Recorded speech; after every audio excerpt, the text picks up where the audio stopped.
Welcome to another live stream. Today we are going to talk about muscle and how it may have an impact on your hunger levels. There's some really interesting kind of correlation data that I've noticed, or that I was presented, I should say. And I just found it really fascinating. And while you can never say for certain, especially when it comes to correlation type of stuff, that is for sure the reason, but I think it's definitely something to take a look at. So I thought this would be interesting. I thought you might like it. As always, please smash that like button if you are watching on that replay especially. And yeah, I mean, let's get into it here. But let me know if you have any questions, put them in the comments here, and we will get after it. And I will definitely answer any questions that you have once I'm finished with the topic of this video. So first of all, if anyone's out there, let me know if you can hear this so I know that I'm not talking to myself. That would be very much appreciated. And let's go ahead and get after it unless I hear otherwise. So good morning, Jake. So here's the thing. There's some interesting research out there, and some of it goes back a long ways. You may have heard of the Minnesota starvation study that was done a long time ago, or Minnesota starvation experiment, where they basically took these men and put them on extremely low-calorie diets, and they were not allowed to, go above and beyond anything, and basically just pretty much tried to starve them, and they lost a crap load of weight and got extremely skinny, and once they were done with that, what they did was they would have had an overfeeding window. I believe in the earlier stages of it, they were told how much to eat, and then after a while they said, okay, like, have at it. You're welcome to do whatever you want at this point, and they ate a lot, which is not surprising. So anyways, I want to bring this up because, hold on, I thought I had it here, but I don't, of course. Where is it? Here it is. Okay. Let me bring it up. Thanks, Rebecca. I'm going to have to get rid of myself here. Let me get rid of this. Sorry. Always think I'm prepared for these things, and then I never am. So, let's make this a little smaller. Bring this over here. And that'll do the trick. All right, so this graph shows kind of what happened during this study. So they did the kind of like semi-starvation diet, and they started here and brought their energy intake is basically calories. So when they drastically reduced the calories, of course, so you got FFM is fat-free mass, and then fat mass. So as they starved them, basically, or semi-starved them. I mean, it wasn't like outrageously low calorie. I think it was on average like 1,500 calories, but for active men and stuff, that can be pretty dang low.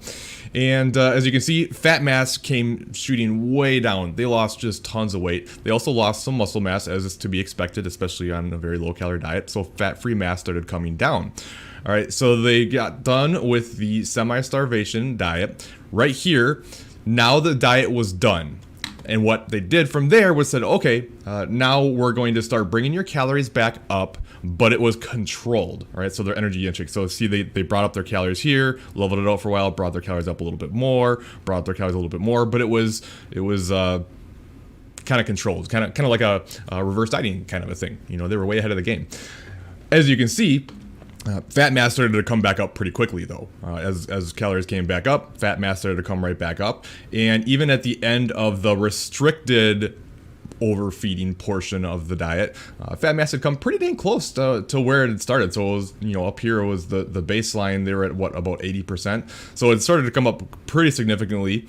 And fat-free mass also started to come up a little bit, still a little bit short. Now, here's where it gets interesting. So this hyperphagia, that's basically a big fancy word of saying like extreme hunger, like just like ravenously hungry, like uncontrollable desire to eat.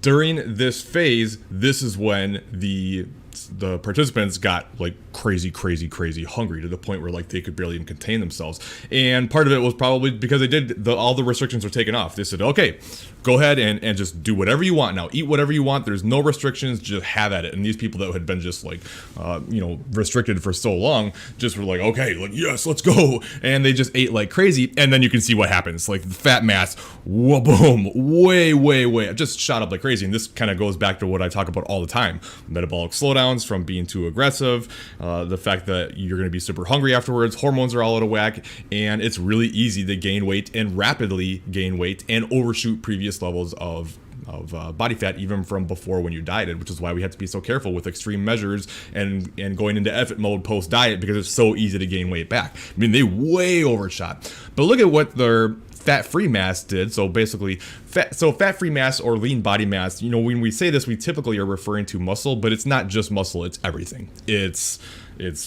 muscle, it's bone, it's organs, it's water, it's everything in the body that isn't fat.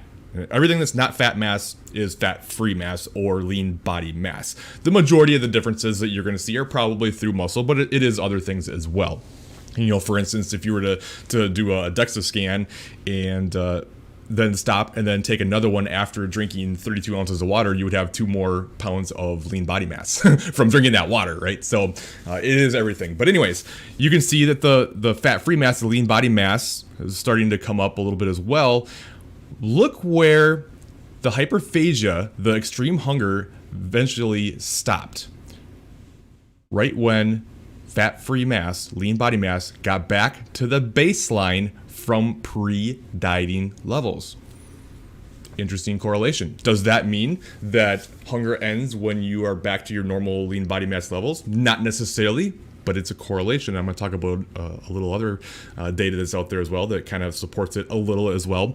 But I find that very interesting. A lot of times we talk about, well, the fastest way to reduce hunger and feel better and stuff is to gain body fat back more quickly, which is relatively true. But perhaps it's even more to do with adding lean body mass back as well, or maybe even more so than just the fat mass. I just find it very interesting and pretty fascinating. And I think it really goes to show, why we want to protect muscle at all costs and why strength training and protein, and I'll get into that more in a minute, are just so beneficial. Not to mention that protein just has a very it significantly reduces the hormone ghrelin, which is nicknamed the hunger hormone, and that's why it helps you feel full.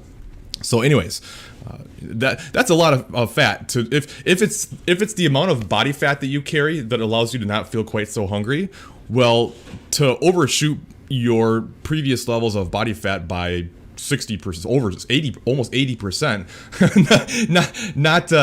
not the most ideal way to not feel so hungry anymore. If we can look more at, okay, let's get our lean body mass back up to a better level, then that's better. And it's really crazy to think too, like how much they gained in proportion, like how much fat mass compared to lean body mass. And I just find this really fascinating.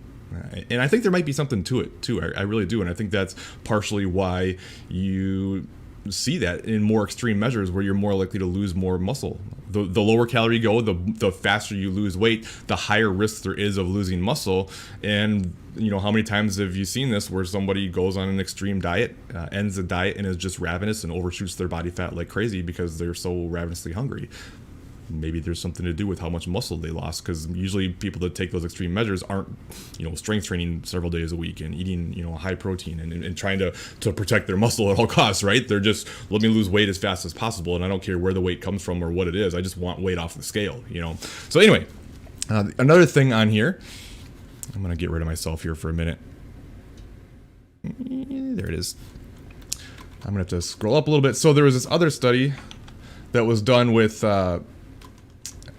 Army Ranger recruits, basically, and this was a presentation by Bill Campbell, credit where credit's due, at USF, and he was saying, okay, the warning for dieting for lean people, and how there's quite a bit of different research that shows like people who are already lean, so these people were already at like 12% body fat, all males, and they went on a dieting phase and lost weight, of course, but then rapidly gained weight after and overshot body levels.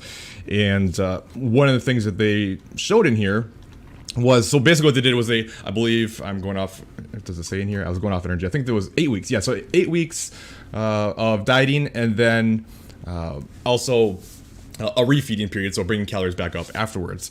And what they saw here was, or let me just go to the summarization of it, because I think this is pretty telling. So it says, from the data obtained in a parallel group of subjects, they showed that hyperphagia, again, extreme hunger, at 4 weeks post-training, thereby suggesting that hyperphagia was likely persistent over the last week of refeeding, during which body fat had already exceeded baseline. So they had already gone over, they lost weight, they had already gone past previous levels of weight from prior to the diet, and were still extremely hungry.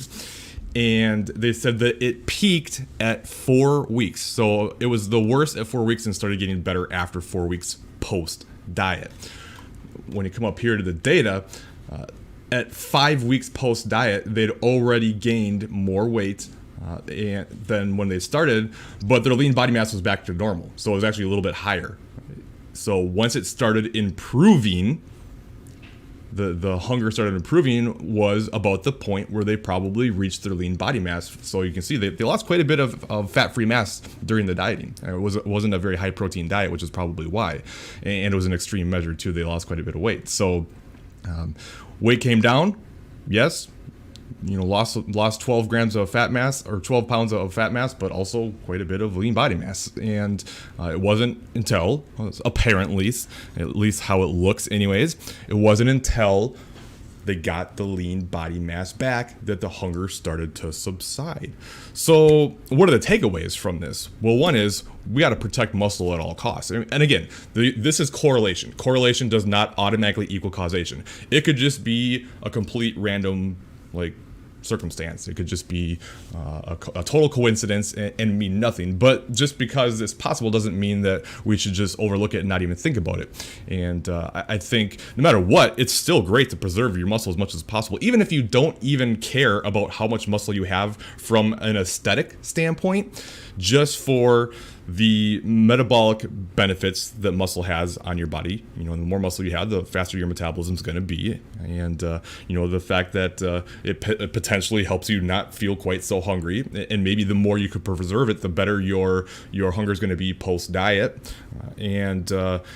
Plus, there's just so much benefit to keeping your protein high, which is a big part of keeping your muscle as much as possible. I just did that video, what was it, about a week ago or so, that looked at that study that had female lifters either increase their protein to 1 gram per pound, which also caused I think it was a 300 calorie increase, versus a group that reduced their protein to a 0.5 gram per pound and also reduced their calories by 250 or 300, somewhere in there.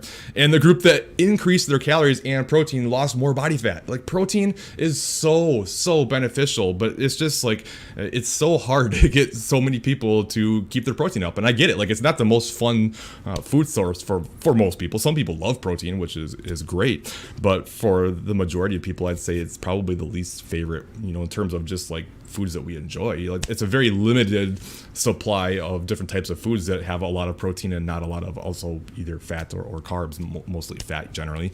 And it's not the most fun, but it's also what allows you to be able to eat more things that you enjoy by helping you get the most out of your calories and just the benefit that it has. Resistance training, key. Right? You want to retain your lean body mass, you need to resistance train, and it can help you even build muscle, and perhaps that's even going to help you even more. And then also, when you come out of the diet, you need to stay on it too, and it'll help you build the muscle back faster. You're going to lose a little bit of lean body mass anytime you diet. It's just going to happen. It's part of it. What we want to do is minimize those losses as much as possible. So you do that by strength training, keeping protein high, and losing weight at a reasonable pace. You want to keep your pace of weight loss to about less than around 1% of your weight on average per week to make sure you're protecting that. The faster you lose, the more likely you are to lose lean body mass. So patience. So yeah, I just think that's really interesting. Hopefully you found that helpful. Let's go ahead and get into the Q&A. So far, no questions, but that's why I asked some ahead of time. So if I don't have any questions, I have something to talk about. But if you have anything, let me know. And good morning to all. Good morning. So let me bring up the questions that I have.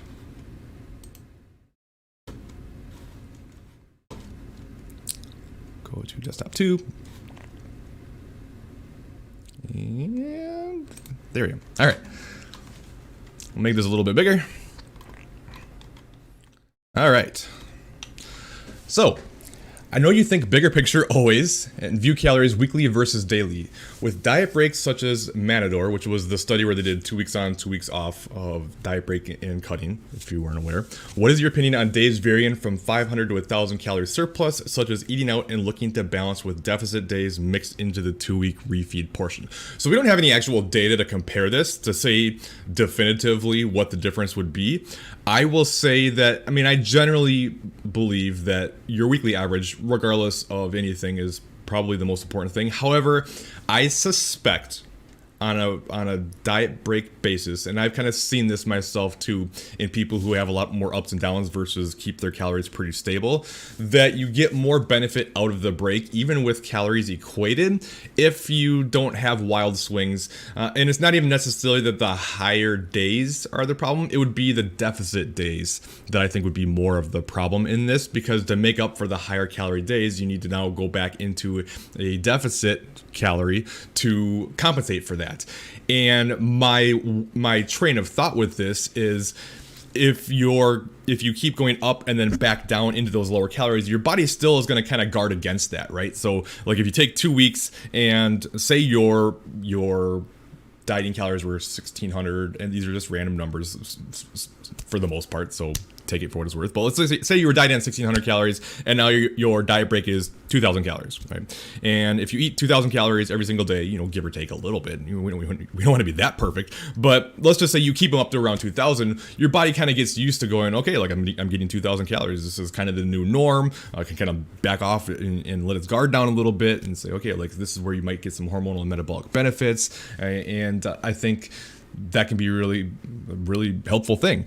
However, if you're going like 2,800 calories, back down to 1,500 calories and up to 2,000 and then 2,300 and then 1,500 or 1,600 again, by continuing going to back down to those lower levels of calories, it's kind of like your body might be going, well, hold on a second, like I still need to guard against these lower calories. Remember that's why the metabolic adaptations happen, because your body is trying to protect against starvation. It doesn't want you to starve to death. So it slows down your metabolism so that you get more out of the calories that you give it. And if it still feels like it needs to guard against those lower calories, it might be less inclined to let its guard down against that. Again, I'm just speculating here. So, to my knowledge anyways, there's no research that has ever looked at this. And if somebody knows about something, I would love to see it. And I'm just kind of going off of my experience working with clients as well, that I just find that diet breaks tend to go better for people who are a little bit more consistent versus having a lot of wild swings up and down with it. It's like, no, I don't think anything bad's going to happen from doing that. I just don't think you're going to necessarily get the same benefit that you would by keeping things a little bit more stable during the diet break. Is it a significant difference? I don't know. Not necessarily. And one thing I would say too is, if having bigger ups and downs is going to help you feel more like kind of relaxed with things, it's going to help you feel more satisfied and enjoy things and be able to stick to those weekly average calories versus it feeling like not enough and then just kind of blowing it out, well then definitely do the ups and downs and just keep it there. Because there's even if you don't get any hormonal and metabolic benefit out of the diet break, there's still benefit if you get the mental kind of like relief of getting out of a deficit and getting to enjoy more food and more flexibility and being able to go out and have more. And that makes you feel good and satisfied. And now you can come back to the diet again and get back after it and feel good, versus if you just try to keep dieting, and you just kind of get run to the ground and just feel like, yeah, I just can't handle it mentally. You're just like, I just need more food. And then it kind of sets you off. So we can never overlook the mental implications of everything we do and how important that really is too. So that's something to consider as well, besides just, well, is it as metabolically advantageous or not, which we don't really know for sure. My suspicion is it's probably a little bit less beneficial to go up and down. I would almost rather say, okay, if your diet break calories are 2,000 and you go 2,800 calories one day, we'll just go back to 2,000 again, and don't try to make up for that, or maybe just a small amount to help a little bit, like 1950 or something, just to kind of like help a little bit. But we don't want to get too caught up in it either. It's never going to make or break anything, especially just one day. So hopefully that was helpful. All right, we got some live Q&As, so let's jump into those. All right. How can I deal with increased hunger when trying to reverse diet? When I'm lifting heavy, 1 to 4 rep range, I notice that my hunger increases, especially during certain times during my menstrual cycle. So the menstrual cycle part of things is very common, of course. And one thing that it's a little harder in a reverse versus a deficit, because in a deficit, if you know that you're always hungrier for 1 week out of the month, you could just say, okay, I'm going to take a diet break for each every 4 weeks, during that week where I know I'm going to be hungry, your cravings are going to be higher and it's harder to stick to the plan. And a lot of times energy is lower during that time too. So you can plan it in advance. Say, during that week, I get more calories. I'm maybe going to reduce my training frequency a little bit, or at least back off, kind of like a deload type of a thing. And that can really help. In reverse, you're already at maintenance calories. So you maintenance / small surplus. So if you go above that, now that's putting you into more of a surplus. So you could take away a little bit from the other weeks, just a small amount, just to give yourself more for that. But you really want to focus more on, okay, just make sure you're keeping protein high, keeping your fiber high, and also understanding that one of the best pieces of advice that I think there is for hunger, just in general, and it's overlooked. And again, you hear me talking about the mental side of things so much, but it's just huge. And I find, let me move this over a little bit. This is bothering me. There we go. I find that just accepting that hunger is part of the process and that you are hungry, but that doesn't mean that you have to eat, and that it just is something to be expected. Not only is that really mentally beneficial, but a lot of times that actually helps the hunger go away. When we're trying to chase hunger, it's like it's so much more on your mind. It's like if you're running and trying to eat all this sugar-free Jell-O and pickles and jamming spinach in your mouth to try to eat really low-calorie, high-filling foods, which is not necessarily a bad strategy. It can help to eat some of those things, but if you're constantly chasing it all the time, it's on your mind even more now. And the more you think about something, the more of an issue it's going to be. Whereas if you just go, okay, I can't speak from a personal, obviously, I've never had a period, obviously, so I can't know what it's like, and I can only try to help the best I can. And I definitely feel for you ladies. I can't even imagine what it's like, but it's coming, right? You know that you should expect it. You know it's going to be there, and just planning ahead and just knowing that and trying to kind of get out of your head as much as possible and just say, okay, it's here, but that doesn't mean I have to overeat.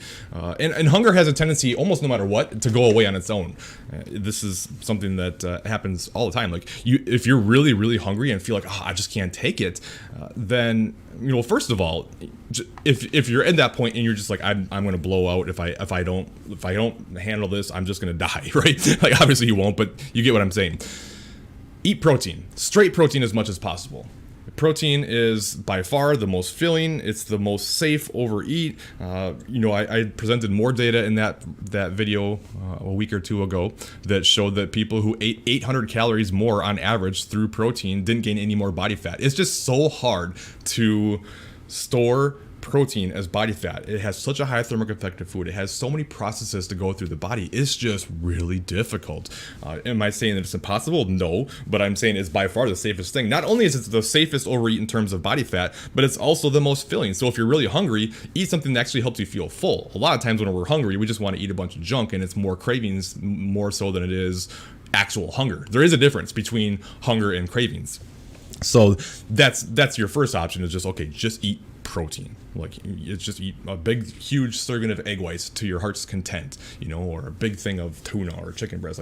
Not the most fun thing, no, but it's going to do the job a lot better, and it's much safer. But again, if you're hungry and you don't eat, the hunger will go away. It just does. That's the mental side of that can be very helpful, I find, for a lot of people. So hopefully that helps. But you're not wrong that the reverse dieting hunger is usually worse.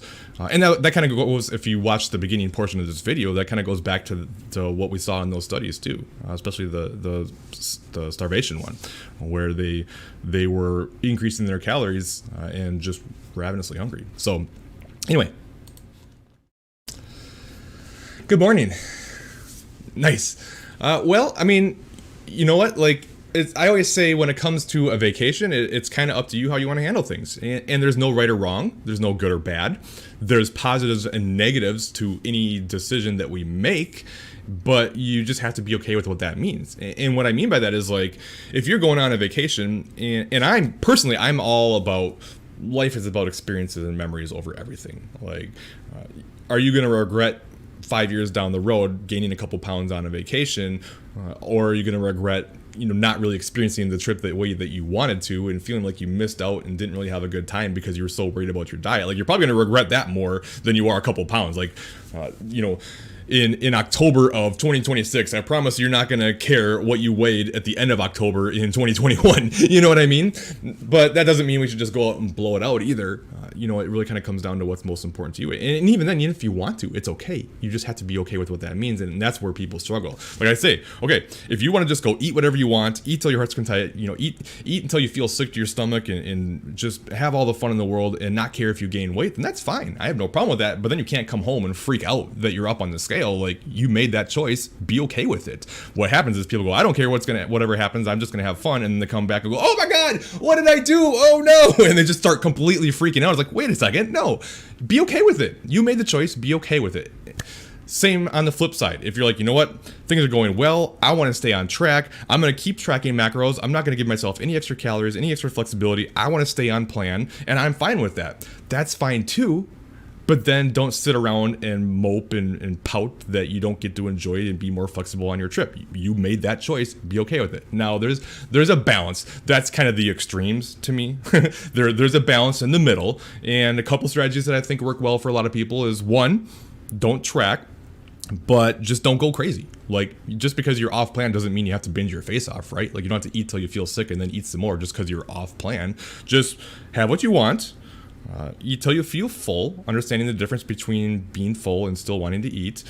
You make sure you try to get a good protein source with each meal to help, and just don't go nuts, or maybe limit to just like two meals that you have whatever you want in whatever quantities you want, but just have those 2 meals because that's going to help with a meal reduction. That's a strategy too. Or you can track. Maybe instead of tracking in strict macros, you just track calories. Give yourself some extra calories, so a little bit extra of room for flexibility, but not so much so that you'll gain a bunch of body fat. And that way you can just kind of track and be a bit more flexible, kind of loosely track, not hyperly focused on it, and allow for a bit more that way. And that will kind of keep things in check, but also still allow for more kind of like balance and flexibility during your trip. So again, there's no right or wrong. You get to choose how you want to handle it. You just have to understand and accept what that's going to mean, both for the good and the quote unquote bad.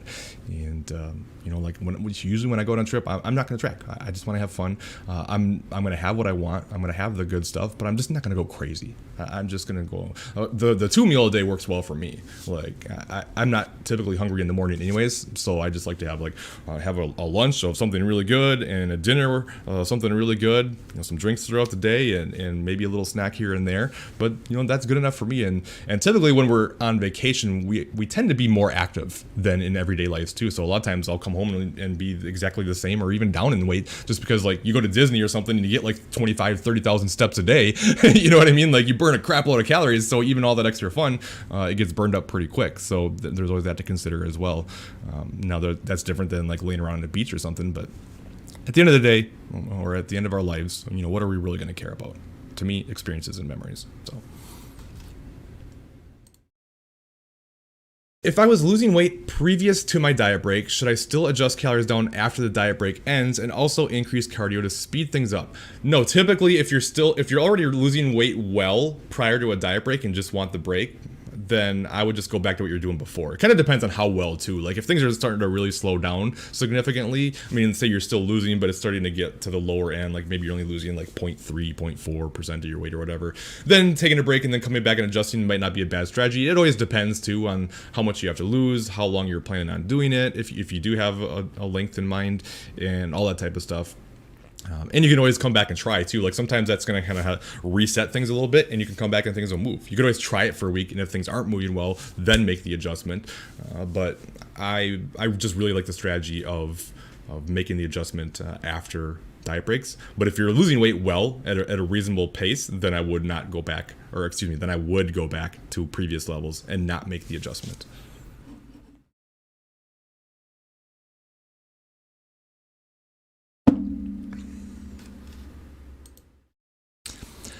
I diet for summer. When I start to add calories back in from summer, it seems to always add fat back on rapidly. Any suggestion for after dieting?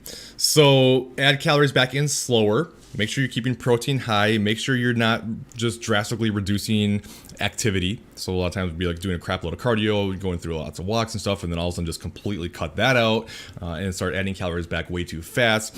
One of the things that I always say is the pace of your reverse diet is, there's benefits either way, but there's also negatives, kind of like just what I was talking about. So the faster you increase calories, the more likely you are to gain weight, but the more flexible, the faster you're gonna be able to be more flexible and enjoy more food, start to feel better, things like that. But you're more likely to gain more weight. The slower you take it, the less likely you are to gain, but the longer it's gonna take. So, I can't specifically say for anybody what's the best way. It's kind of up to you. But if you find that you're gaining fat too quickly post diet, then you probably want to slow down that pace. And if you haven't been tracking, and if you haven't been paying attention, that would be the first place to start. But it's very common, and it's hard. It's just mentally really difficult to finish a diet. That was my last video. If you didn't check it, if you didn't see it, look at my last video that just came out. Called ending your diet, the hardest part of weight loss, or something like that. It's just the biggest struggle for pretty much everybody. But the problem is nobody talks about it. So everyone thinks something's wrong with them when they struggle post diet. And it's like, no, you should expect it. It's the hardest part. Not even close. Whether you reverse diet or not, it's the hardest part. It's so dang difficult for both physiological and psychological reasons. I won't go into a lot of detail. Watch that video. Is it okay to train fasted if you're forced to work out in the morning, but you're not hungry? Can you still build muscle doing this? Yes, you can still build muscle. Yes, it's okay. I would strongly suggest a post-workout protein as fast as possible afterwards. It's never going to be the end of the world. I mean, as long as you're hitting your numbers throughout the day, that's going to be the biggest thing. There's a difference between trying to optimize muscle as much as possible in every little thing versus, focusing on the biggest things that really matter, which is the amount of protein that you eat. And especially if you're getting 3 or 4 good protein sources throughout the day, kind of split out roughly evenly, then that's going to be plenty. So yeah, you don't need to worry about it. I respect CECO. So if you don't know, CECO is calories in versus calories out. But do you think bodybuilders influencers focus on CECO too much and pretend hormones don't matter? If hormones did not matter, then steroids won't work, right? So I feel like we've had this conversation before, and I think you're still, and that probably came across really wrong. I'm sorry, Priscilla. That's not how that came across. Is not how I meant it. But it seems like you're stuck on calories in versus calories out versus hormones, and it's the same thing. It's just that we're so misunderstood on what calories in versus calories out means. Calories in versus calories out is literally the amount of calories into your mouth versus how many calories are burned by the body. But how many calories that are burned by the body is significantly changed by the things we do, including what happens hormonally. So if your hormones get all jacked up, you burn less calories because of the changes in your hormones. So it still affects the calories out part of the equation. It's just done through hormones. It's not hormones or calories. They're literally together. So hormones do matter, but it still is what is part of what influences the calories out part of the equation. So calories in is literally just the food. It doesn't matter if it's a chicken breast or a donut or anything else. Calories in is always calories in, right? It's the amount of energy that's in that food. The reason that different foods have different responses in the body is because of the thermic effect of those foods. Like I'm always talking about with protein, has a super high thermic effect of food. So different types of foods burn more calories as your body processes the food you eat. I said that wrong. The food doesn't burn it, your body does. So like with straight protein, you're probably going to burn about 25 to 30% of those calories just processing it, just it going through the body. Whereas like something that's just super high fat is only about 2 to 3%, right? Like it's almost nothing. So there's a big difference there. So the calories out is, so like I said, calories in, just the food. Calories out, thermic effect of food. It's also the thermic effect of exercise. It's also your basal metabolic rate, and it is also your kind of like your NEAT or your non-exercise activity thermogenesis, your kind of general movements throughout the day, just bobbing around like this, like, you know, that all burns a little bit of calories, and just getting up and moving around and walking around and stuff, that all has a pretty big influence on how many calories you burn. So if you have things that happen hormonally that change things, the reason it changes things is because you burn less calories out. You burn less calories through the thermic effect of exercise, the thermic effect of food, and stuff like that. So the hormones matter, but it doesn't change that calories in versus calories out is still, at the end of the day, the only thing that factors into whether you're in a deficit or not. It's widely misunderstood. People hear calories in versus calories out, and they think it's just strictly how many calories I ate versus the calories that I burned through like exercise and stuff like that. Like, no, it's not. Calories in versus calories out doesn't equal tracking calories. It's just the big picture of the thermogenesis and everything else, but that's very complex, right? Like, we don't necessarily know. That's why the best way to know is to track, be consistent, and see how your body responds. If you're not losing weight, you know you're not in a deficit. You know what I mean? So hopefully that made sense. I've got videos on that too, if you look up like calories in versus calories out myth or something like that.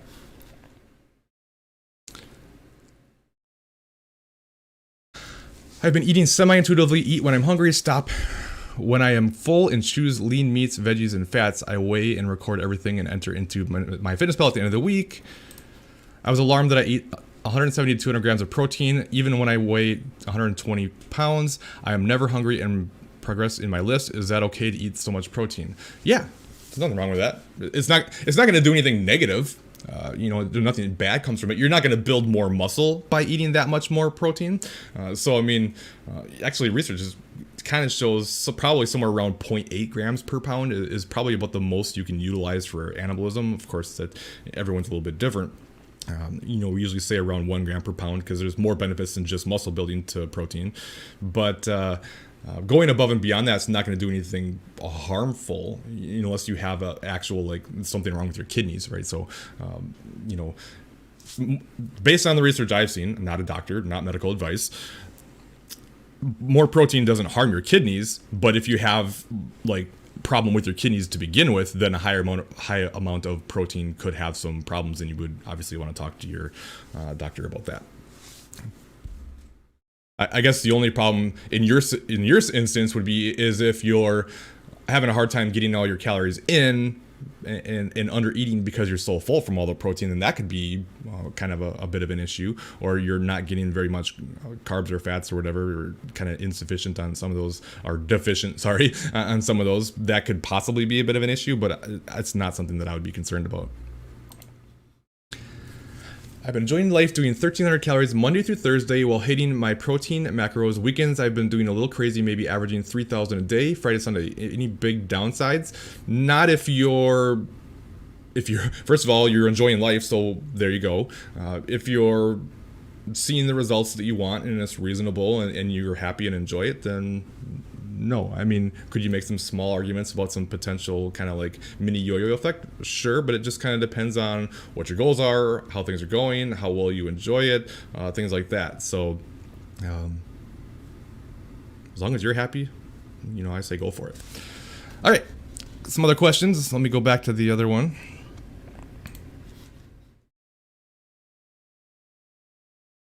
All right. I read these ahead of time because some of these I was going to have to paraphrase because I don't want to read all this during this. So in this situation, I believe it was basically lost some weight, ended up going into a reverse diet, and actually has been losing a little bit of weight, but just kind of struggling mentally, probably physically too, kind of exhausted. And at the bottom here it says, this is such a tough process and I'm trying to figure out how to get my mental state back in it. What do I suggest? So yeah, I mean, the thing with the mental side of things, it's always going to come at some point. Motivation is just going to go. It's always going to come and go. And, the people who see the best long-term results are the people that kind of gut it out through the tough times and understand that to me, motivation comes from doing. Like, motivation doesn't come out of thin air. Like, a lot of times, I hear it all the time. Well, I didn't do it because I wasn't motivated. I didn't do it because I wasn't motivated. I would like to, but I'm not motivated. And it's like, man, like, you're just not going to get anywhere if you only do things when you're motivated. Like, I get it. It's a struggle. Motivation is great. You can do amazing things when you're motivated, but it's just not always going to be there. And to me, like, if we're just sitting here waiting for motivation to come back, it literally may never come back. You might just be sitting there waiting until the end of time for the motivation to come back, or to get to a point where you're so disgusted with what's happened that motivates you, because now, crap, I just gained 50 pounds. Now I need to do something about this. That's not the way you want your motivation to come back, right? So the way motivation typically comes back, not that you want to rely on it, but it's like I said, it's nice. It comes back by doing the things that you don't feel like doing, but doing it anyways, and just kind of like continuing to show up. And just doing the best you can with what you got. And it always feels good to do the things that you know you should but don't feel like. That's usually what builds some pride. It builds momentum. You start building some wins, and that feels really good. And then it can kind of start to go from there, right? Is it going to necessarily happen right away? No. Will you potentially go through some long periods of struggle? Absolutely. We all do, myself included. And but it is people that push past those that eventually get there. And I did a video a while back. I have it brought up already. If you want to watch the whole thing, it's called "Why You Always Start Over Your Weight Loss Goals." But the main graph that I used from a book, I know I referenced it in the video. I don't remember the name of the book. It's in the video. But this kind of like curve here shows why so many people struggle and give up and start over all the time. And it's, when you think about it, whenever you start something brand new and fresh, like you feel really good about it, right? It feels motivating. You get excited, like, this is going to be the one that works for me. I'm excited to try something new. You're gung ho. The future the future is bright. And like I said, this is the best. The part that feels really good is the very beginning phase. Then you start to get into things, and you kind of come down this curve, and you get to this next part, and it's called informed pessimism. It's like, okay, now you've been doing it for a while, and it's like, oh man, this is harder than I thought it was going to be. This is kind of a lot of work, and I'm not necessarily getting the greatest results. Like, things are going okay, but I really expected things to go better than this, and they never usually do. So you kind of hum around here for a while, and you're kind of struggling, but you're still going, you're hanging in there. And then here you get to the bottom. This is where everyone gives up. It's called the Valley of Despair. And you get there, and this is when, like, results have stopped. You're exhausted, you're hungry, you're tired. It just doesn't feel like it's worth the effort. It feels like there's no way you could possibly ever get there. It's just too difficult. It's going to take forever, and this doesn't feel good. This is a horrible feeling. You feel like you're failing. And what's the fastest way to stop feeling like you're failing? Well, quit. Because in your mind, if you quit, then you don't have to face that feeling of like you're failing all the time, even though it's completely backwards. As long as you don't give up, you're never failing. The only time you ever fail is when you give up completely, but it just doesn't feel like that in the moment. But anyways, you want to feel good. You feel like crap right now, Valley of Despair. I want to feel good. Well, what felt good? The start, when you started something new, when you started something fresh. Well, I want to feel good again. So what do? You go back to phase one, and now you start something fresh. Maybe it's a different type of diet or exercise program or whatever else. You go back to phase one, and you go, all right, this is going to be the one that works for me. Now you're excited. You feel good again. You don't feel like crap anymore. That's exciting. I'm so glad I quit that other thing. And then you start that one, and then all of a sudden you end up back down at Valley of Despair again. And then that doesn't feel good. And you just go bloop, bloop, bloop, bloop. And you just keep repeating that over and over again. Where success comes from pushing past the Valley of Despair, and then eventually getting to phase 4, which is informed optimism. Now, like, you start to understand things better. You're learning more all the time. You're starting to see some results again, and you've pushed through that really tough time, and then eventually success and fulfillment, you make it there. But most people can't make it here because they can't get past this part. Everyone, and I literally mean everyone on the entire planet gets to this phase. But what percentage of people push through this phase? It's not very many. If I had to throw a number out, I would probably say less than 5% of people are able to just push through this and get there. And it's just critical. So right now, I know you're struggling. I get it. It sounds like things are going pretty well for the most part. You know, the fact that you're losing to reverse, awesome added bonus, never something to be expected, but it's great that it's happening. Be prepared for that to stop, because it will. But just know that there's no rush. There's no stop to this stuff. It's got to be a lifestyle, and in time you'll get there, and it'll be on to the next then, right? Like, there's no such thing as done. There's no done. There's only next, and we always have to have different things that we're going after and chasing, because just getting there is never enough. It never brings the happiness. Like, it feels good for a moment, but then you kind of like sit there and go, okay, well, now what? And just kind of weight maintenance isn't a very fun goal. Like, are you going to continue to work hard just to stay the same?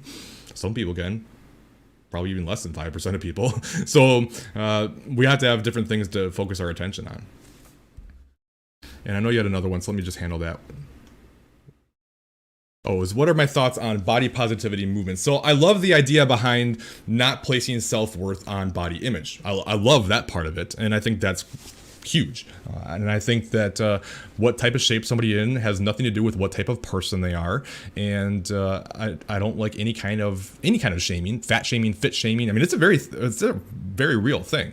Fit shaming, like, I always find it ironic. Like, I've literally seen people who were obese who were complaining about people shaming them for being overweight, and then all of a sudden are going, oh, look at that bodybuilder with all that muscle, that's so gross. I'm like, you just literally did the thing that you're so mad about everybody else doing to you. Like, your body, you get to do what you want with it, and it doesn't make you who you are. But let's just not shame people based on their body, no matter what, and in any direction. But side rant. But the potential drawback of it is, I think it can turn into a reason to just let yourself go, and health matters. Like, I mean, there's endless amounts of research and data that just shows conclusively that the more obese you are, the higher risk is for all-cause mortality and all types of diseases and everything else. It's just not healthy on your body to carry that much body fat. And if you use the body positivity movement as a reason to just completely let yourself go, I mean, at the end of the day, it's your choice. Like, you get to do that, but there's danger in that. Like, I don't care how overweight you are as a person. I don't care at all. And if you never want to, if trying to get healthier and in shape isn't your jam, and you don't care, and you accept those risks, then that's fine. I don't care. It's your body, your choice. But we got to be careful with it too, I think. And it can be used as an excuse versus what it's meant to be, which is, in my opinion anyways, obviously it's just my opinion, in that we shouldn't be judging people based on how they look, which I 1,000% agree with. And your weight and your body and stuff have absolutely nothing to do with who you are as a person.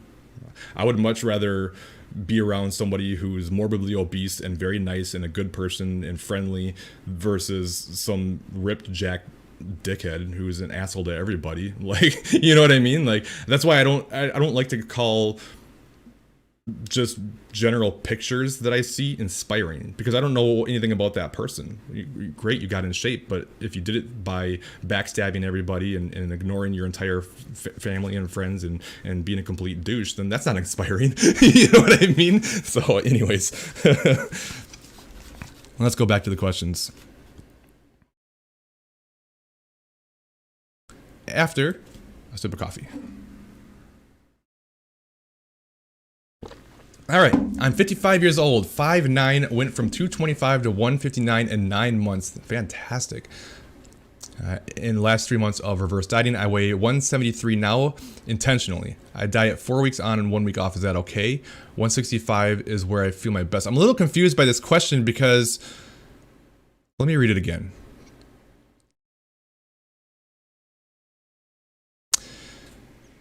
I'm still confused because it's, so the way I'm reading this, and clarify if you can, is that you're currently reverse dieting, but then you go on to say that you're dieting 4 weeks on and 1 week off. So you can't be reverse dieting and dieting at the same time. So my assumption, and maybe I'm reading it incorrectly, is that you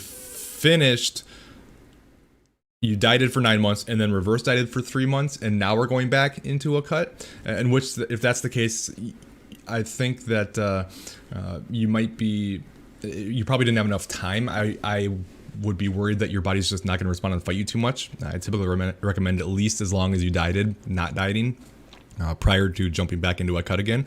And you got to be careful about overshooting just a little bit. Like 8 pounds over where you feel the best is not that far, and it's still way down. The 173 is still way down from where you were. It's still a huge success, but if you get caught in always wanting to stay that kind of rough weight, if you kind of cycle back between 165 and 173 and back and forth and back and forth and back and forth and back and forth, it's just going to run you into the ground metabolically speaking. And this is where the yo-yo dieting can really mess with you. So I would personally say if this is the case, I would hold off and come back down the road, and especially if you did it intentionally. Like if you got up to 173 intentionally, then great. Like just be okay with that. But as far as like dieting 4 weeks on and 1 week off, that's totally fine. Nothing wrong with that at all. So yeah. Brian, thank you so much for the super chat, man. I really appreciate it. So I am more of a light roast kind of a guy. I don't like my coffee super strong, and I like it with not too much cream, but enough to make it a little mocha-y. And I just get the Sam's Club stuff. You get 100 pods in the Keurig for like $25 or something like that. And I get the light roast, usually like a breakfast light roast or something like that. But thank you so much for the super chat. Hope things are going well for you, man. And great to hear from you. Would it be beneficial to continue to do intermittent fasting every other day during the reverse dieting process, or could it be better to stop fasting altogether during reverse? Doesn't matter. Just hit your numbers. If intermittent fasting helps you hit your numbers and you like it, great. If you don't like it, then don't do it. Or if you like a mixture, that's fine. Your eating windows of time literally mean nothing in terms of your results. If your macros, or at least your calories and protein, are equated, how you space it out means nothing. And this has been shown several times in research. There was one that literally compared like everything you could even imagine. I can't remember. I should have that one more readily available for myself. But I think it was literally like 2 meals, 4 meals, 6 meals, 9 meals, 12 meals, like all spaced evenly out, and they all showed the exact same thing. It doesn't matter. Just hit your damn numbers. and that's not to you, that's just in general. Like people get so like crazy about this. Like they treat it like religion, the diet like a religion. It just is, I just don't understand why we can't just accept that there's so many different ways to do this stuff, and that there isn't a best, there's just different ways to do it. And things like intermittent fasting can be great. I don't have any problem with intermittent fasting. I kind of do it myself anyways, not intentionally. I'm not hungry in the morning, so I don't eat until 11:30, usually 12 o'clock. That's just how I like to eat, but I'm not doing it because intermittent fasting is magic or whatever else. And but for a lot of people, the shortened eating window can help them keep their calories down.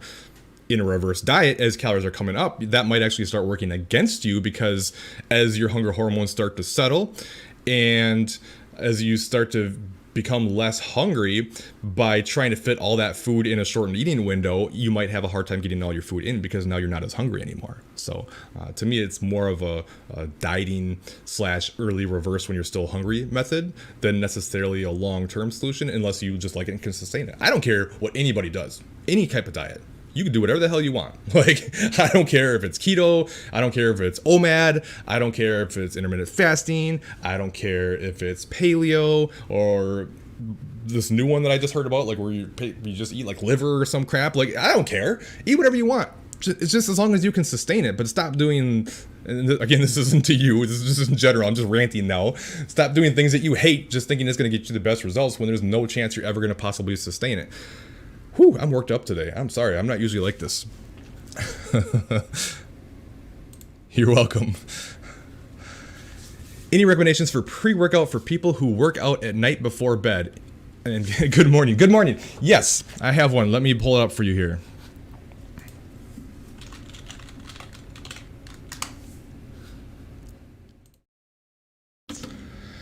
So, as I always like to be very upfront and honest about, I am a core nutritionist ambassador. I recommend their products. I love them. They're science-based. That's why I love them. Everything's dose based on what's been shown to be effective in science. No proprietary blends, all that type of stuff. You don't have to use them. This is what I recommend. You can use discount code Colin, C-O-L-I-N, which will give you a discount on your orders.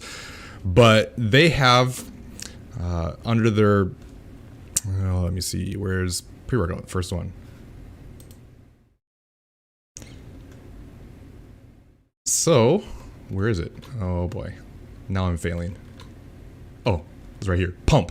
So Pump is a stimulant-free pre-workout. So you're never going to get as good of a benefit for a pre-workout that doesn't have like caffeine or any stimulants, because obviously you're just going to get more out of it. But you're not wrong that if you're doing it before bed and you take this big stimulant pre-workout and it just jitters you up, even if you get a better workout, if your sleep suffers from it, you're going to be better off having a worse workout with more sleep than you are with less sleep and a better workout. In my opinion, sleep is just so important. So yeah, this Pump is a pre-workout that helps, and it is non-stimulant based. And then they also have, I don't think it's on the pre-workouts, but you could also use ABCs as their kind of like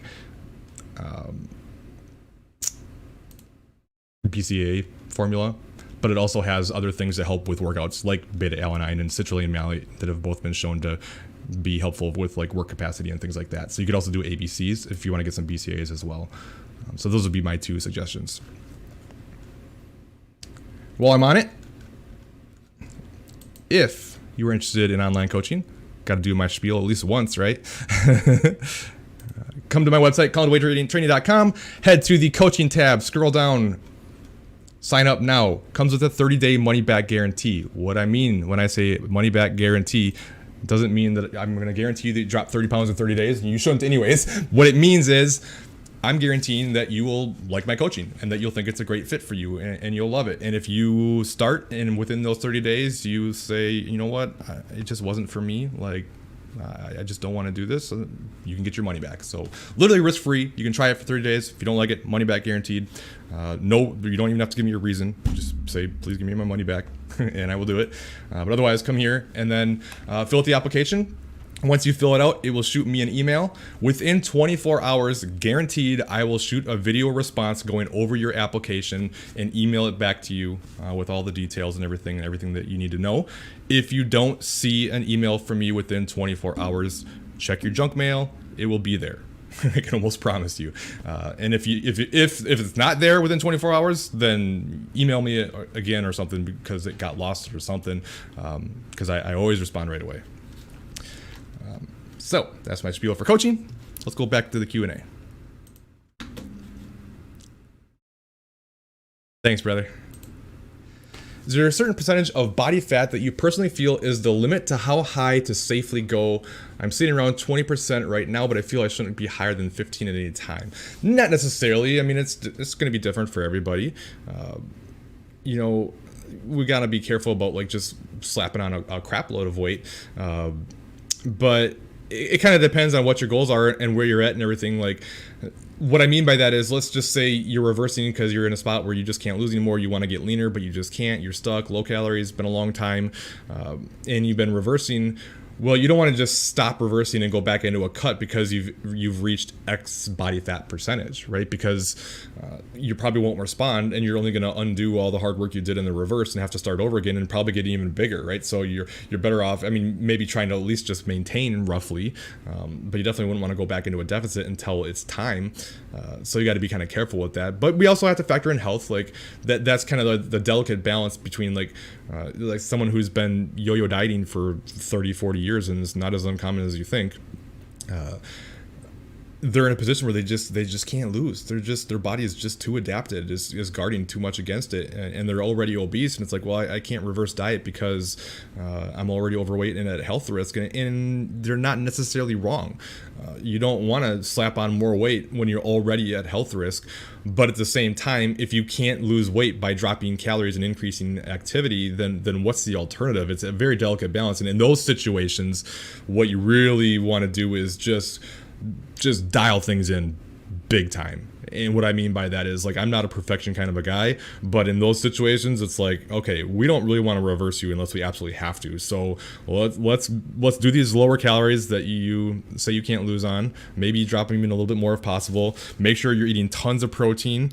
Make sure that you're measuring every single thing that you eat on a food scale down to the gram. Let's make sure you're not taking any extra bites and nibbles. Let's not make sure you're not having like cheat days on the weekend that you're not accounting for. Let's dial everything in for a few weeks and be as perfect as possible for those few weeks, and just say, I'm going to be perfect, no cheating whatsoever in any way whatsoever, right? And let's see what happens.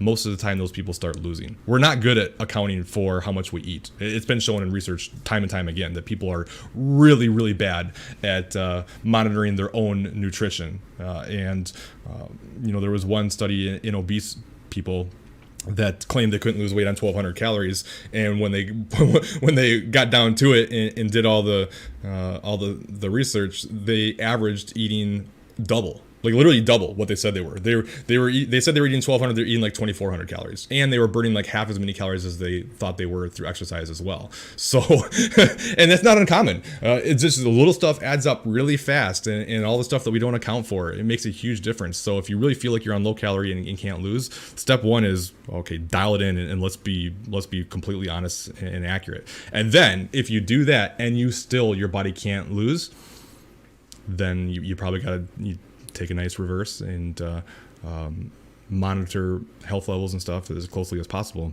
Because at that point, what option is there other than just stay the same on low calories? And that would suck. October to February, long enough to fat up before starting summer diet for health. Only a 10-pound difference, but feel better. I think I'm missing context here. I know I answered you earlier about you were gaining too fast. October, November, December, January, February, 4 months. It's not like, I wouldn't call it like rapid fat loss or anything, or rapid fat gain. It's not horrible. And again, like if you feel better, I mean, I guess I'm not sure if you're talking about when you lose or when you gain. Sorry, I'm missing something here, and it's probably my fault. Very welcome. All right, another question. Let me see.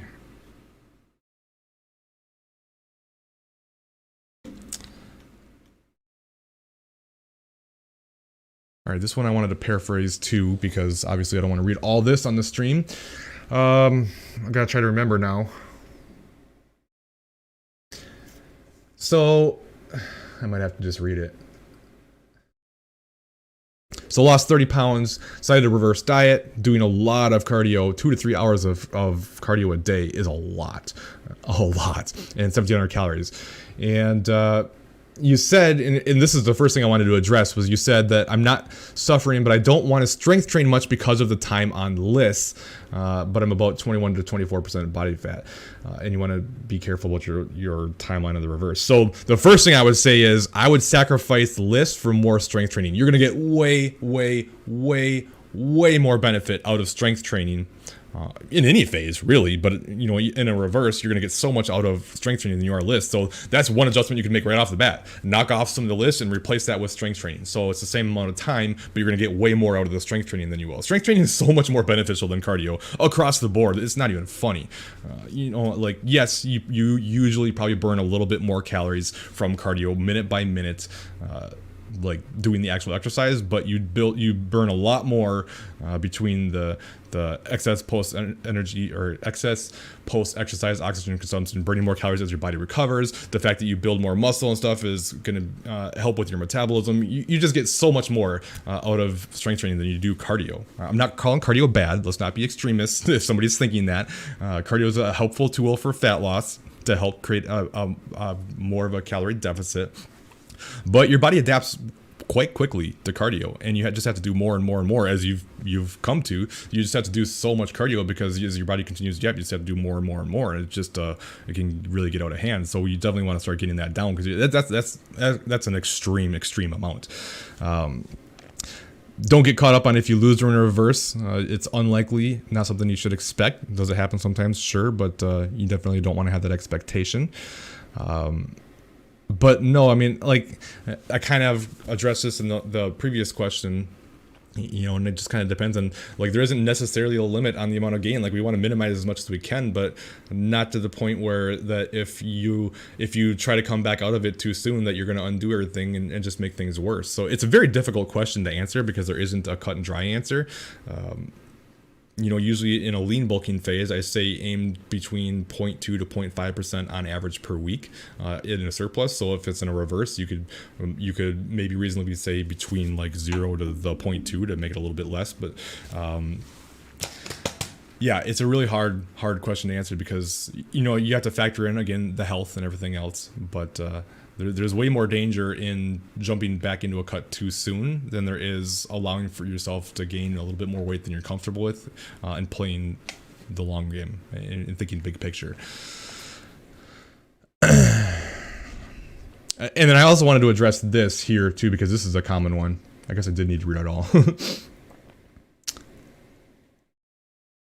So you said right here, but I guess I would feel strong about it if I started at about 14 to 16% instead of 20%. I can tell you definitively that that's just not true. And I understand the thought process, but I have just found that especially for people who struggle with weight gain at any phase, it doesn't matter where your start point is. You're always going to struggle with weight gain, no matter what. I've had people literally say that, like, I'm 170 pounds and I want to be 140. And it's like, okay, well, like if I was 140, I could handle some weight gain from a reverse, but I can't do it from 170, but we still reverse anyways. And then they get down to 140. And then as they gain a little bit of weight from their 140, they're completely freaking out about it. Even though they said before they would be okay. It's just, we just don't like to gain weight.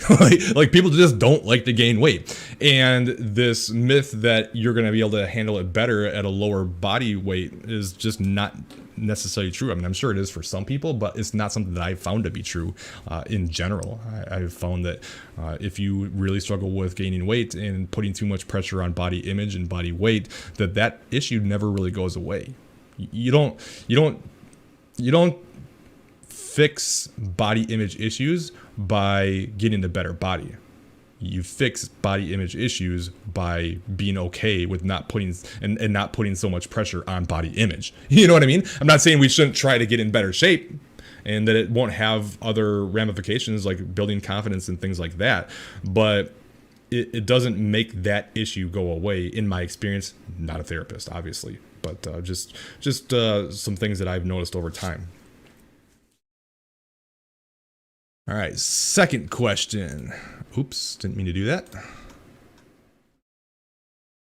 Will the reverse diet be similar to a reverse bulk? Well, I already kind of addressed that. So a lean bulk with a reverse, you're going to specifically intentionally gain weight to optimize muscle building. Whereas with a regular reverse where you're trying to minimize weight gain, then you're trying to do just that, minimize weight gain. So the pace of weight gain in theory should be lower, but it just depends on how you handle it. Let me see. Yeah, you'll definitely build muscle. The question was, should I expect, if I reverse for a year, should I expect to gain some lean body mass? I mean, certainly. And of course, it always depends on your starting point. Like if you're some like bodybuilder who's been lifting for 25 years, the chances of adding a significant amount of muscle over a long period, a long reverse is much lower than somebody who is relatively new. I'm guessing you're probably not a 25-year bodybuilder. But yeah, I mean, the less experienced you are, the easier it is to build muscle. And without question, staying out of a deficit is, and strength training through all that time, getting calories up is definitely going to help you build muscle. And that's one of the big benefits of reverse dieting. Let's see, was there anything else in here? Yeah, I think that's it. And then there was one down here. I'm going to have to move my face. Why can't I ever do this? How often should I increase the weight in strength training? I find if I stick to the same weight for more than 2 weeks, it gets easy. What would you suggest? I would like to challenge myself and push myself. Well, if doing the same weight for 2 weeks makes it really easy, my suspicion is that you're relatively new to strength training, so you're getting those newbie gains. The less experienced you are with strength training, the faster you're going to make progress as your body adapts really quickly. The longer you do it, the harder it's going to get. with everything, muscle building, strength gains, fat loss, everything. The more experience you get, the harder it gets. And that's part of what makes it kind of a trap. Like whenever you start something brand new and you see all these, fast results and you get those newbie gains, and it's just so motivating to see all this progress. Well, as you continue to do it, that's going to slow down significantly, and you're going to have to fight a lot harder to see much smaller return in your investment, and that can get pretty demotivating. But you have to be aware that that's part of it. But anyway, really in your circumstances, if I would just you should increase it whenever you feel like you can increase it. Like if you can go up in weight this week and you feel good and you can do it, then do it. If it's not there yet, then stick with the same weight until you can do more. That's the way to kind of simplify it, but we just can't increase every single week. Like some people seem to feel like they should be able to go up in weight every single week, and it's like even if you added 5 pounds every single week, you would add 260 pounds to whatever lift we're talking about but in a year. Even if we're talking about squatting, if you could increase that fast, we'd all be squatting over 1,000 pounds by now. You know what I mean? Like it just doesn't, it's going to slow down. But whenever you can push to do more, I would push to do more. A big mistake a lot of people make is they just do the same thing week in and week out. So it's like, okay, I did lat pull downs for 80 pounds for 3 sets of 12. Next week, lat pull downs, 3 sets of 12, 80 pounds. Next week, lat pull downs, 3 sets of 12, 80 pounds. Next week, you know what I mean? Like you don't want to just keep doing the same thing over and over and over and over again. And an even bigger mistake people make is they do the same movement twice a week, which that's not necessarily a problem. The problem is they'll do it for like 8 reps and 15 reps, but they'll do the same weight for 8 reps as they do for 15 reps. Well, if you can do 100 pounds for 15 reps, you can do a hell of a lot more than 100 pounds for 8 reps. You know what I mean? So you want to make sure you're pushing close to failure to make sure you're getting what you can out of those movements. And if you just keep doing the same thing, like at first you might see some results, but eventually your body's going to adapt to what you're doing, and then you're no longer going to make progress. And there's not necessarily anything wrong with just showing up and doing the same thing if that's a sustainable plan for you, but the progress is going to come to a screeching halt if that's what you do.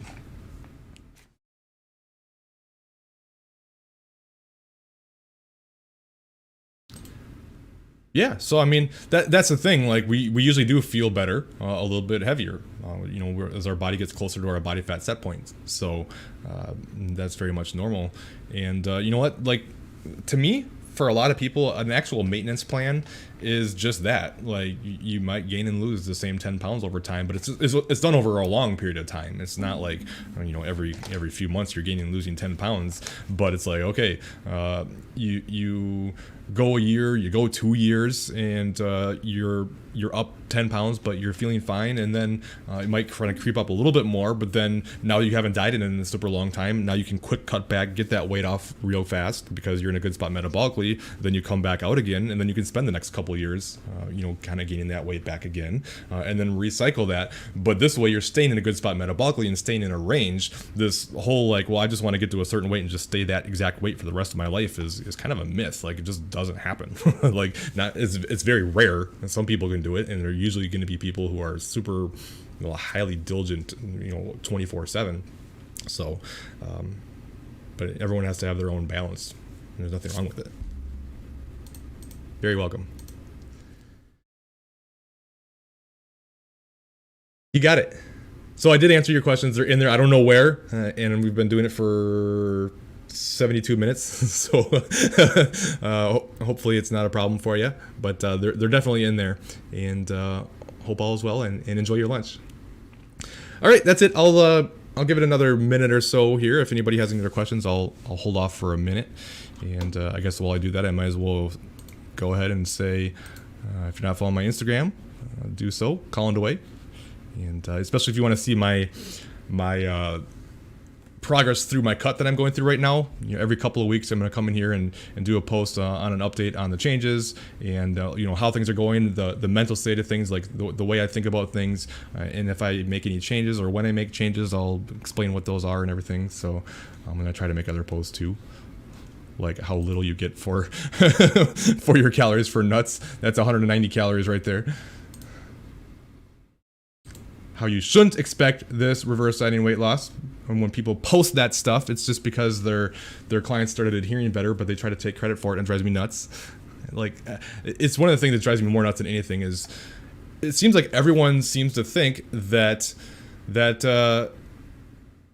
we should be losing weight during a reverse diet, and that just couldn't be further from the truth. Almost nobody does, but all we see online are these like examples. Like this is a client of mine who told me right up front, because I asked her about it, and I said, okay, like you're seeing crazy, like she was losing weight week after week after week like crazy, and looked like she's building some muscle and everything, and I was like, do you think it's because you're adhering better and things like that? And she's like, oh, absolutely. It's like by getting coaching and getting accountability, by having higher calorie targets, it felt much easier to stick to it. So instead of binging and restricting, she actually hit the target calories. So it put her in a deficit by actually hitting calories.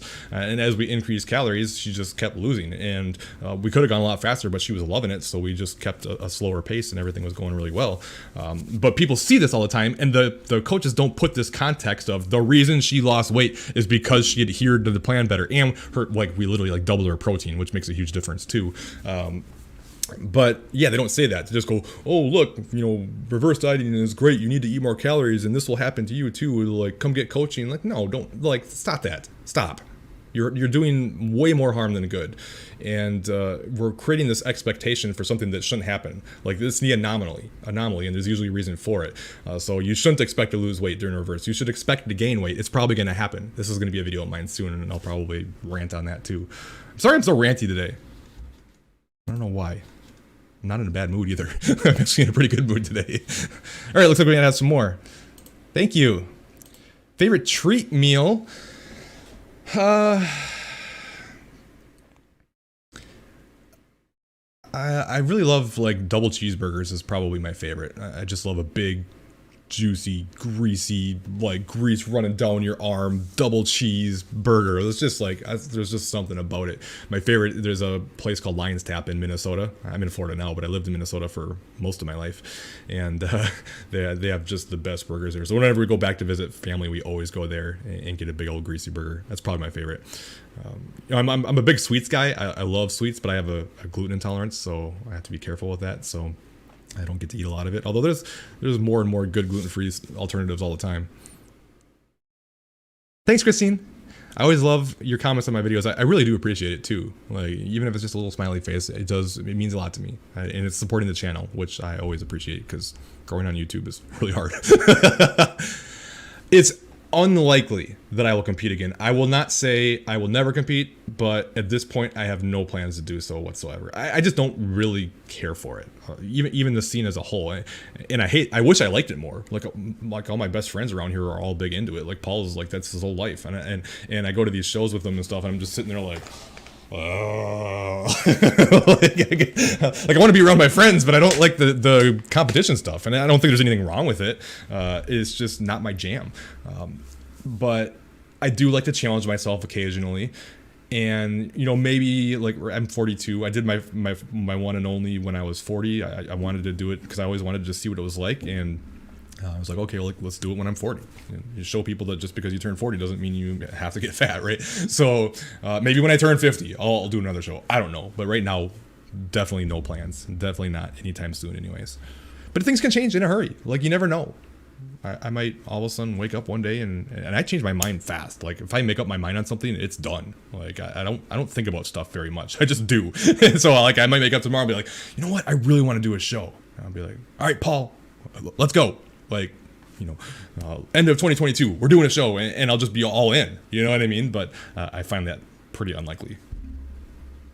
Actually, kind of a funny story. That's kind of how my online coaching came to business too. Like, we moved down to Florida, and I was planning on doing it in person, and then all of a sudden I was just sitting here, and my wife and I literally worked on the same desk because we were so poor. Like, I didn't have a job, and she only had a job, and we had like nothing as I was trying to start my own business, not sure what I was going to do, and we were literally just side by side at a desk, working in our bedroom, and I was just sitting there, and you go, you know what? I think I'm going to do online coaching. And she's like, okay, and I just put the plan in motion and said, okay, I don't know what I'm gonna do. I don't know how I'm gonna do this, but let's figure it out. And just, like, I don't like overthinking. Overthinking just stops you from doing the things that excite you, and because we get scared. But I'm gonna stop rambling. What are the signs that a deficit is too steep for you? I was aiming for 200 plus exercise, but my body responded very badly 3 weeks in. So signs, I mean, that's not much. If you only drop your calories by 200, I know you did exercise too, but that's like bare minimum to start seeing results most likely. And unless you're doing just a crap load of activity. But signs would be that you're overly food focused, always super tired and irritable, cranky, agitated, especially things that normally wouldn't bother you, cold all the time, just generally always feeling run to the ground. But you gotta remember too, there could be other reasons for some of this stuff too, and you definitely always want to see a doctor if you suspect a problem. But if it's just the start and you were in a good spot metabolically speaking, then that wasn't the case. Now, if you've been dieting on and off all the time and big yo-yo dieter and haven't given yourself enough time to get better, then making a drop in calories could certainly do that, because your body's just like, no, we're done and you need to reverse diet now. And that's a possibility. I don't know anything about your history, but yeah, if it's not there, don't force it, that's for sure. And just take time out and come back later. Try to reverse and get yourself into a better spot. Positively coming strong. Yeah, and you won't know anyways. I don't like looking at calories burned because they're just highly inaccurate. It's been shown that the calorie burn predictors, calculators, whatever you want to call them, can be up to like 80% off. So it's good to know for like how much activity I'm doing kind of a thing, but it's terrible for trying to guess actual calorie burn. You're so much better off just keeping your workout routine consistent, keeping your nutrition consistent, and seeing how your body is responding, and taking it from there, versus trying to like, well, I'm eating this many calories and my workout says that I burn 250 calories and this and that, and it's just it's too much and it's probably going to be highly inaccurate.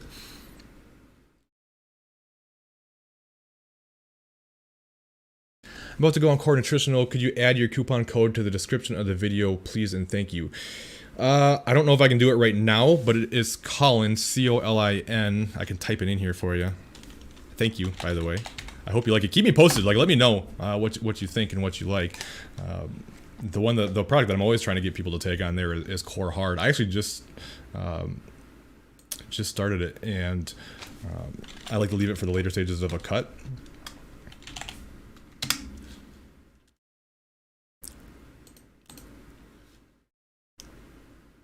And it's one of those supplements. It's so, like, I'm not a magic supplement guy. I don't push supplements. I barely even talk about them, but there's some that can be helpful. And I'm telling you, if you're in a cutting phase, or if you're just someone who stresses out and is very anxious in general, if you're not taking Core Hard, you're doing yourself a huge disservice. This product is so amazing. And part of it is, if you read the description, it's not really what most people are looking for, like the recomposition and hardening agent. Like, yeah, that's great and all, but it's because it reduces your cortisol significantly, and it just helps you feel better.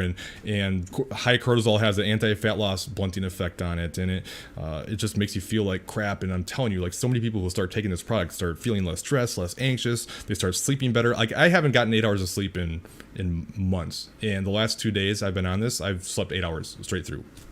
It's not a sleep agent. It's not supposed to help with sleep. That's not even one of the things in there, but I'm telling you, I hear it all the time. It happens for me too, especially when I'm cutting, and man, just overall just feel better taking it. So it's something I strongly recommend for people.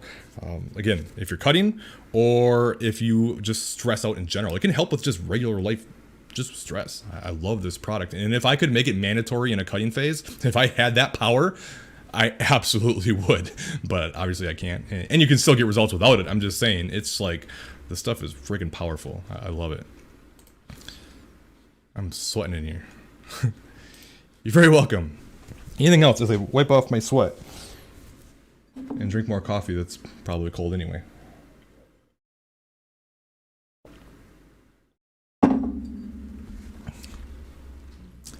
That it?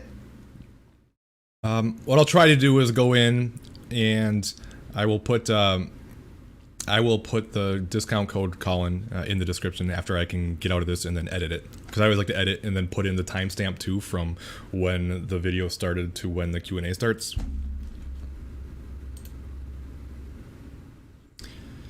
Yeah, I mean, that can be taken too far too. Like, it's good to push yourself to failure sometimes, but all the time can keep you from recovering properly. So if anything, I kind of recommend that that you maybe like one exercise of one muscle group, the very last set, do one to absolute failure. And then occasionally, I think it's just good too, because a lot of times we're capable of doing much more than we think. A lot of times we feel like we're pushing ourselves close to failure, but then when you actually go to failure, you can do like 8 more reps and you're like, oh crap, I was leaving a lot in the tank and not getting much out of it. So it's good to test it occasionally, but if you do it all the time, your volume's gonna suffer, and that's the number one predictor for muscle building. Hopefully it helps. Like, it wouldn't be a bad idea to try it. You can try it for a month. See, it says to take 3 pills. I recommend 2, like 1 in the morning, 1 in the evening. If you don't notice much after a week, then add the 3rd one in, and then that will hopefully do the trick. But I've had some people that even just do 1 a day and say that it helps them significantly. Yes, keep me posted. Very welcome. Thanks for watching. All right, I'm gonna log off. Thank you guys for watching. Not sure. I'll probably do one next week. I know in about a month or so I'm gonna be gone, so I'll do one probably next week, and then maybe skip a week next week, and then skip a week. We'll see, but I'll keep you posted. I've already got a video scheduled for Monday, and if I don't do one, I'm really gonna try my best to do 2 videos, real videos, not the replayers. I don't think I'm gonna do those. Those didn't perform very well, and actually it was leading to a lot of unsubscribes, so I'm gonna stop doing those. But yeah, I will try to do one next week. I keep an eye on my recovery. Have you heard of it? What? I got the whoop to keep. I don't know what that means. I've got the whoop to keep an eye on. No idea. I haven't heard of it. So anyway, thank you guys. Have a fantastic weekend, and we will see you next time.